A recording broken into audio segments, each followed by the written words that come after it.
Hello everyone, welcome back to my channel. हमारा चल रहा है कंज्यूमर बिहेवियर वाली यूनिट इकोनॉमिक्स में। इसमें हम काफ़ी कुछ अपना कवर कर चुके हैं। यूटिलिटी के टाइप्स जैसे कि total utility and marginal utility, law of diminishing marginal utility, उसमें इक्विलिब्रियम कैसे आता है, और फिर सेकंड पार्ट में हमने कवर किया था इंडिफरेंस कर्व के बारे में, बजट लाइन और बजट सेट के बारे में हमने पढ़ लिया था, और rotation and shifting of budget line हमने एक टेबल की फॉर्म में करी थी। आज हम करेंगे मार्जिनल रेट ऑफ सब्स्टिट्यूशन। क्या होता है मार्जिनल रेट ऑफ सब्स्टिट्यूशन?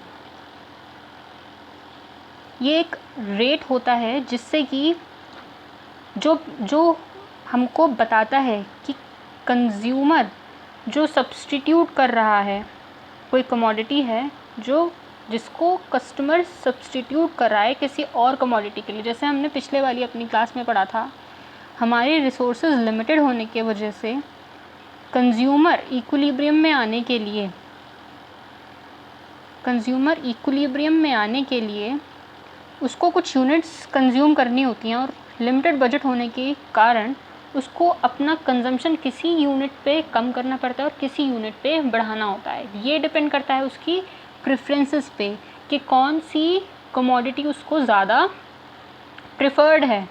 तो जो उसको कमोडिटी प्रेफर्ड होगी उसका कंजम्पशन इंक्रीज़ करेगा, और जो उसको प्रेफर्ड नहीं होगी वहाँ से वो अपना कंजम्पशन, वहाँ पे अपना वो एक्सपेंडिचर कम कर देगा।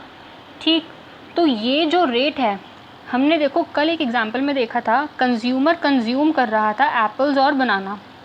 ठीक, जहाँ पर वो एप्पल्स और बनाना का कंजम्पशन कर रहा था, और कुछ इसमें हमको शेड्यूल में पॉइंट्स दिए हुए थे, कुछ कॉम्बिनेशंस दिए हुए थे जिससे वो कंज्यूम अपना एप्पल और बनाना कर रहा था। ठीक है, देखो यहाँ पर इस शेड्यूल में हमको पता चल रहा है वो एप्पल्स की कितनी यूनिट्स कंज्यूम कर रहा है और बनानास की कितनी यूनिट्स कंज्यूम कर रहा है। एप्पल्स का कंजम्पशन जो है वो इंक्रीज़ कर रहा है यूनिट बाय यूनिट, और बनाना का वो कम कर रहा है अपना कंजम्पशन। ठीक, तो अब ये जो कंजम्पशन इंक्रीज़ और डिक्रीज़ वो कर रहा है, इसी को हम बोलते हैं marginal rate of substitution. Marginal rate of substitution depend करता है कंज्यूमर की प्रेफरेंसेस और टेस्ट पर। अब बनाना का वो कंजम्पशन कम करना चाहता है और एप्पल का वो कंजम्पशन इंक्रीज़ करना चाहता है, मतलब उसका जो प्रेफरेंस है वो एप्पल है। ठीक, तो ये जो रेट है जिससे ये यूनिट्स इंक्रीज़ और डिक्रीज़ हो रही हैं, इसको हम बोलते हैं मार्जिनल रेट ऑफ सब्स्टिट्यूशन। और ये हमारा डिपेंड किस पे करता है? हमारे कंज्यूमर की प्रेफरेंसेस और टेस्ट पर। ठीक, तो हम इसकी अब डेफिनेशन देख लेते हैं। इसमें यही लिखा है, the marginal rate of substitution is a rate at which the commodities can be substituted with each other so that the total satisfaction of the consumer remains same. यहाँ पर भी जो हमारा देखो आईसी कर्व बनता है, इस तरीके से बनता है। यहाँ पर हमारे सब ऐसे पॉइंट्स होते हैं जो सेम लेवल ऑफ सेटिस्फैक्शन हमको देते हैं, और यही जो पॉइंट्स होते हैं, ये जो हमारा रेट है, ये जो हमारा रेट आता है सब्स्टिट्यूशन का, इसको हम MRS बोलते हैं। यहाँ पर भी हमारा जो टोटल सेटिस्फैक्शन होता है कंज्यूमर का वो सेम रहता है, क्योंकि एक ही आईसी पे ये लाई करता है, तो हमारा जो सेटिस्फैक्शन होता है वो सेम हमारा रहता है। ठीक, अब इसको हम एक शेड्यूल की फॉर्म में देख लेते हैं, हमको और अच्छे से समझ में आएगा। फिर से हम एप्पल और बनाना का देख रहे हैं, कंज्यूमर कैसे इंक्रीज़ डिक्रीज़ कर रहा है। वही वाला एग्जाम्पल है ये। देखो एग्जाम्पल में एप्पल्स का कंजम्पशन इंक्रीज़ कर रहा है, प्रेफरेंस दे रहा है, और बनाना का कंजम्पशन जो है वो डिक्रीज़ करता जा रहा है। एप्पल का कंजम्पशन देखो इंक्रीज़ हो रहा है यूनिट बाय यूनिट। यहाँ पे पहले 1 कर रहा था, 1 यूनिट ऑफ एप्पल, फिर 2, फिर 3 प्लस कर रहा है वो, यहाँ पे अपना यूनिट्स का एडिशन कर रहा है वो। और यहाँ पर पहले 15 कर रहा था, फिर 10, फिर 6, फिर 3, फिर 1 पर वो आ जाता है। यहाँ पर डिक्रीज़ कर रहा है वो अपना कंजम्पशन। ठीक है, तो ये जो इंक्रीज़ और डिक्रीज़ हो रहा है ये होता है हमारा MRS। इसको हम निकालेंगे, देखो कैसे कैलकुलेट करते हैं MRS को। MRS AB इसको हम कैसे बोलते हैं? Marginal rate of substitution of A for B, ठीक। Marginal rate of substitution of A for B, मतलब ए कमोडिटी को वो गेन कर रहा है और बी कमोडिटी को वो सैक्रिफाइस कर रहा है। जो कमोडिटी हमारी पहले लिखी जाती है, कंज्यूमर उसको गेन करता है। जो भी कमोडिटी वो गेन करना चाहता है, जैसे यहाँ पे एप्पल हो गया इस केस में, तो हमने पहले एप्पल लिखा, फिर उसके बाद हम लिखते हैं जो कमोडिटी कंज्यूमर सैक्रिफाइस करता है, जैसे कि बनाना हमारे वाले केस में, ठीक है। तो marginal rate of substitution of A for B, मतलब कंजम्पशन इंक्रीज होगा ए का और रिड्यूस होगा बी का, ठीक। एमआरएस निकालेंगे कैसे, देखो पहले वाले में हमेशा कुछ भी नहीं आएगा, सेकंड वाले से हमारा जो है मार्जिनल रेट ऑफ सब्सटीट्यूशन शुरू होता है, क्योंकि कंजम्पशन हमारा जो है डिक्रीज या इंक्रीज होना शुरू होता है, तो सेकंड यूनिट से ही हमारा ये कैलकुलेट होना स्टार्ट होता है। यहाँ पर ये first unit minus second unit, मतलब 15 माइनस 10 5 आ गया, 10 माइनस 6, पहले हमने इसमें से इसको माइनस करा, फिर हमने इसमें से इसको माइनस करा तो हमारा 4 आ गया, फिर हमने 6 में से 3 को माइनस करा तो 3 आ गया, और 3 में से 2 को माइनस करा तो 3 में से 1 को माइनस करा तो 2 आ गया। तो इस तरीके से हम अपना एमआरएस निकालते हैं। आगे चल के देखते हैं कि देखो यही मैंने आपको अभी बताया था,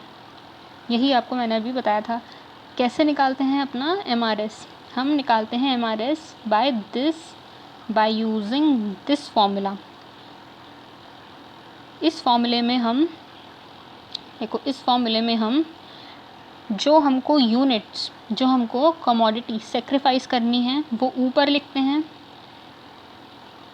सेक्रीफाइस, और जो हमको गेन करना है वो हम नीचे लिखते हैं। अब देखो दो अलग बातें हो गई। हमने यहाँ पढ़ा था कि जो यूनिट हमारी कंजम्पशन जिसका इंक्रीज़ हो रहा है वो हम पहले लिखते हैं, और जब हम फॉर्मूले की बात करते हैं तो जो कमोडिटी हम सैक्रिफाइस कर रहे हैं वो हम ऊपर लिखते हैं। तो ये उल्टा चलता है। इसको हम किस तरीके से बोलते हैं, marginal rate of substitution of A for B, मतलब ए का कंजम्पशन इंक्रीज़ होगा और बी का सैक्रिफाइस होगा, ठीक। और जब हम फॉर्मूले की फॉर्म में लिखेंगे इसको तो बी अपॉन ए, जो हम सैक्रिफाइस करेंगे वो ऊपर और जो हम गेन करेंगे वो नीचे, ठीक। कैलकुलेट करना हमको आ गया है। फिर देखो कुछ एमसीक्यूज़ हैं इससे रिलेटेड, इनको कर लेते हैं, हमारा कंसेप्चुअल क्लैरिटी आएगी इनको करने से। फर्स्ट क्वेश्चन है एमआरएस इज़ डिटरमाइंड बाय, मैंने आपको अभी बताया था एमआरएस किस चीज़ से डिटरमाइन होता है, satisfaction level of the consumer, income of the consumer, taste of the consumer या प्रेफरेंस ऑफ द कंज्यूमर। इसका आंसर क्या होगा, प्रेफरेंस ऑफ द कंज्यूमर, क्योंकि एक कमोडिटी को कंजम्पशन इंक्रीज़ करता है वो और दूसरी कमोडिटी का वो डिक्रीज़ करता है, ये डिपेंड करता है हमारे कंजम्पशन से, ठीक है। यहाँ पर अगर IC होता, इंडिफरेंस कर्व होता तो इसका आंसर हमारा होता A, ठीक।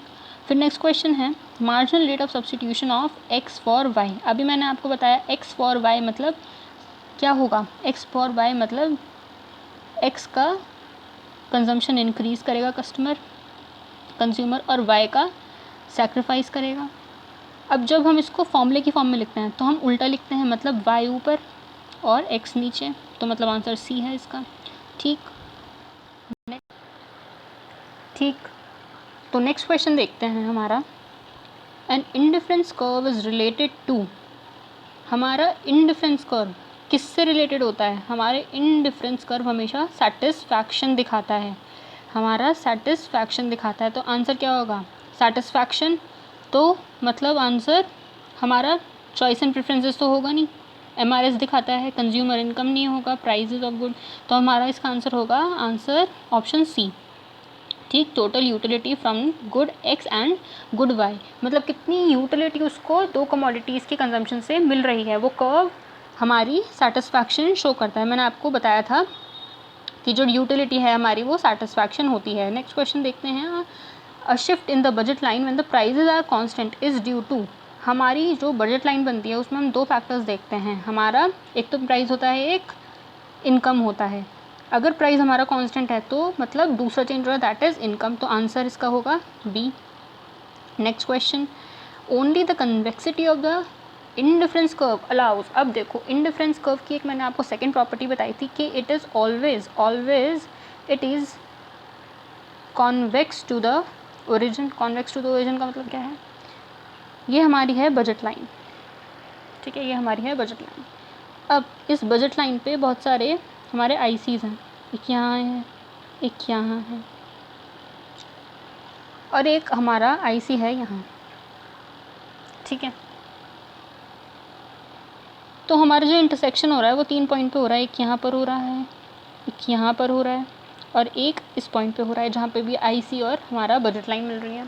तो हमारा इक्विलिब्रियम उन्हीं पॉइंट्स पे होगा जहाँ पर हमारा आईसी जो है कॉन्वेक्स होगा।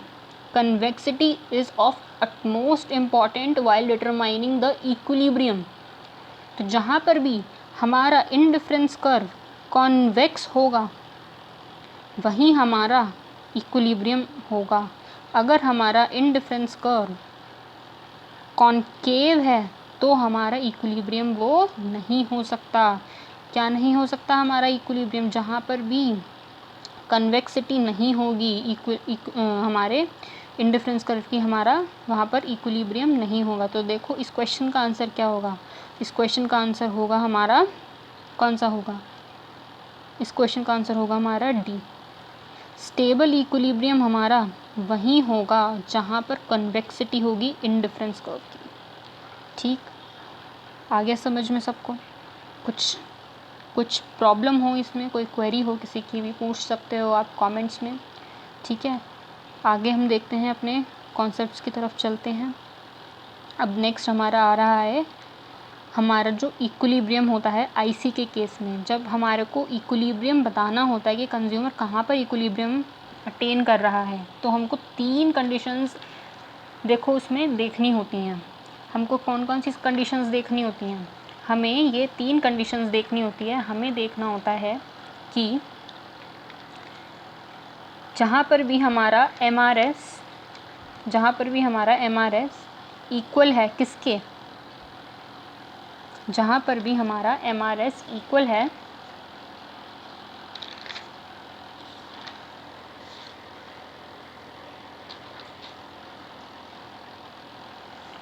जहाँ पर भी, अभी देखो मैंने आपको बताया था, क्या बताया था मैंने आपको अभी? यह है हमारा इंडिफरेंस कर्व, ये हमारी है बजट लाइन, यह है हमारा इंडिफरेंस कर्व। तो जहाँ पर भी हमारा slope of budget line,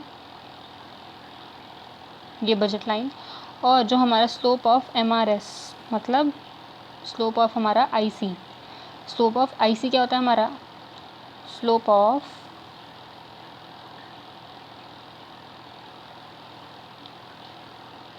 IC और स्लोप ऑफ बजट लाइन जहाँ पर भी इक्वल होंगे। स्लोप ऑफ आईसी क्या होता है हमारा? MRS. Slope of budget line क्या होता है हमारा? PX upon PY.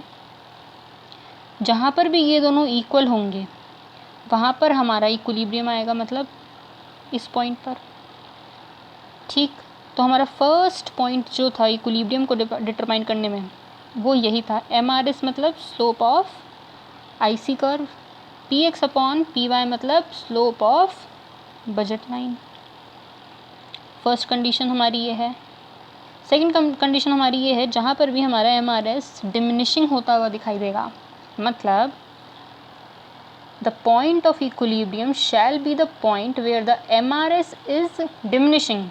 This mean, इसका मतलब है कि जो इंडिफरेंस कर्व जो होगा हमारा, diminishing MRS means convexity of indifference curve.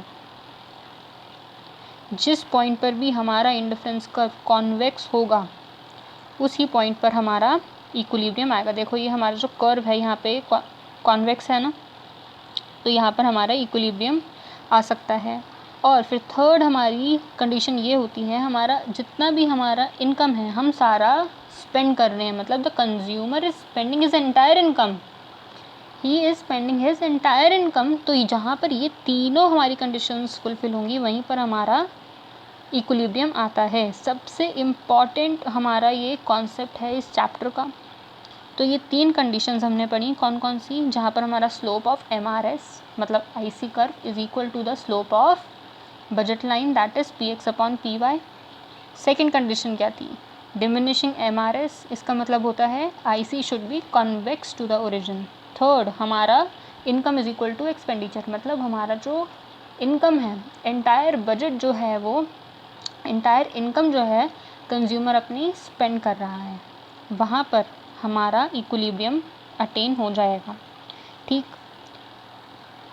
फिर आती है हमारी 2 अप्रोचेस होती हैं इसमें, cardinal approach and ordinal approach. This is not utility, this is approach.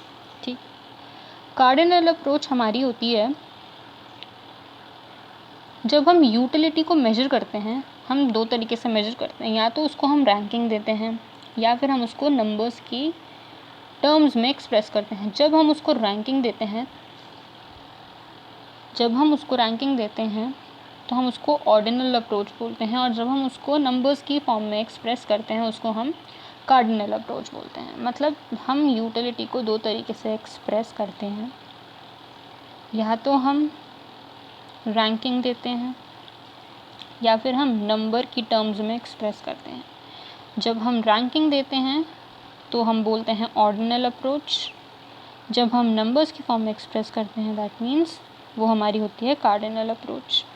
ठीक, यही यहाँ पर लिखा हुआ है। क्या लिखा हुआ है, तो cardinal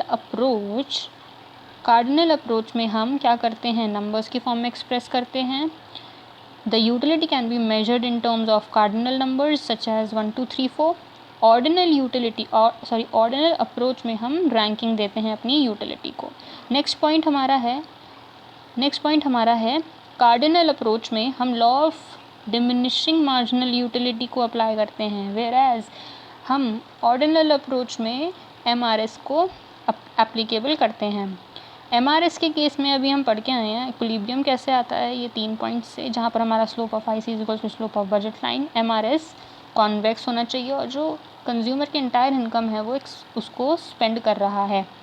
where as cardinal approach में हमारा इक्विलिब्रियम आता है law of diminishing marginal utility में हमारा इक्विलिब्रियम कब आता है, हमने दो कंडीशन पढ़ी थी, जहाँ पर हमारा एंटायर जो है एक्सपेंडिचर हो रहा है इनकम का, और जहाँ पर इक्वल होती है हमारी what he gets and what he pays, consumer जो पे कर रहा है दैट इज़ मनी, और जो उसको सेटिस्फैक्शन मिल रहा है, जहाँ पर इक्वल होता है वो हमारा इक्विलिब्रियम पॉइंट होता है। ठीक है, अब इसमें एक पॉइंट है छोटा सा, कार्डिनल अप्रोच में it was given by Professor Alfred Marshall and the ordinal approach was given by Hicks and Allen। ठीक, तो MCQ में पूछ सकता है कि कार्डिनल अप्रोच किसने दी, professor Alfred Marshall, and ordinal approach किसने दी, Hicks and Allen. Okay, so guys ये वाला चैप्टर हमारा पूरा हो चुका है। ठीक, तो बस इतना ही था। मैं आपके साथ ये PDF शेयर कर दूँगी, आप कमेंट्स में बता दीजिएगा मुझे। तो आज के लिए बस इतना ही हम रखते हैं। ठीक है, मिलते हैं नेक्स्ट वीडियो में नए कॉन्सेप्ट्स के साथ। कोई आपको क्वेरी हो तो मुझसे पूछ लेना कमेंट सेक्शन में। चैनल पे नए हो तो सब्सक्राइब करना, वीडियो अच्छी लगी हो तो वीडियो को लाइक ज़रूर करना। ठीक है, मिलते हैं नेक्स्ट वीडियो में। Till then bye bye, take care.